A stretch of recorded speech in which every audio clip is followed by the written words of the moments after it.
ISO 9001, 2015, quality management systems, how to implement them, what you need to focus on, what you need to create, what you need to implement, what you need to train all of your people on to help your quality management system help your organization win government tenders, improve processes, improve procedures, improve the outcomes of your organization.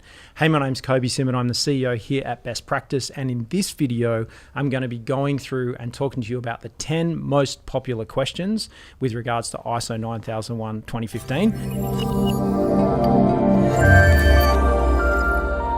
How do I become ISO 9001 certified? That's a great question. That's what we do right here at Best Practice. ISO 9001, it's the really basic steps are get a copy of the standard and read it. Once you're reading a copy of that standard, it's important to understand what the standard is asking you to do.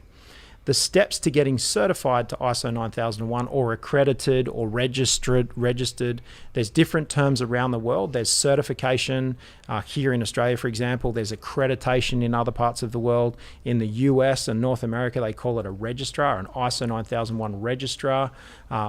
The steps to go through are ensuring that your organization follows and implements the requirements of the standard and following and being aware of it yourself. Then you can make application to a registrar or a certification company, and that's what Best Practice does here. One of our services is we are an ISO 9001 certification company or accreditation company or registrar, whichever term you'd like to use. And then what you do is you make a submission to the organization that you choose. I'd hope that you'd choose Best Practice. You can make a submission to us of your management system. What you're telling us, or the claim that you're making is, you're making a claim, we have a quality management system in place that follows the intent of the standard. I understand how our system follows the standard. You show us that system, and then you show us how you do business. You say, we do business following the intent. Keyword is intent. We do business following the intent of ISO 9001.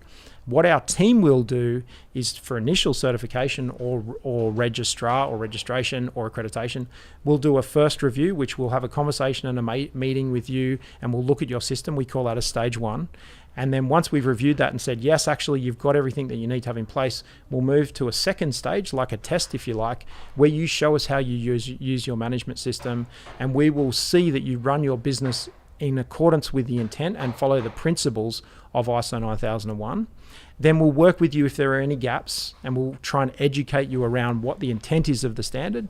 And then basically we can sign you off and give you a certification. You'll then need to have surveillance assessments or visits, registration visits, if you like, on a quarterly, 6 monthly or annual basis over a 3-yearly period. You get a certificate, and that certificate's issued for 3 years. You need to renew it every 3 years. So I was working with a client yesterday talking about the renewal. They're up to their 3rd renewal, so they've been going 9 years with their ISO 9001 certification. And so we're basically talking about the renewal, and then they'll go into their next phase.